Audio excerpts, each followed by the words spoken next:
Equipe, família vai ganhar indenização por excesso de barulho. Isso mesmo.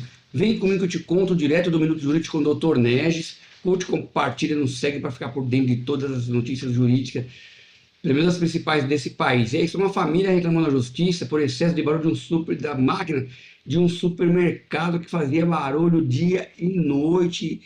Foi falar com o supermercado, mas eles não atenderam e o barulho continuou. E eles não tiveram outra saída a não ser ir para a justiça. Foi na justiça, foi comprovado que o barulho era de fato de noite e atrapalhava o descanso e o sossego dessa família. E obviamente isso não pode acontecer.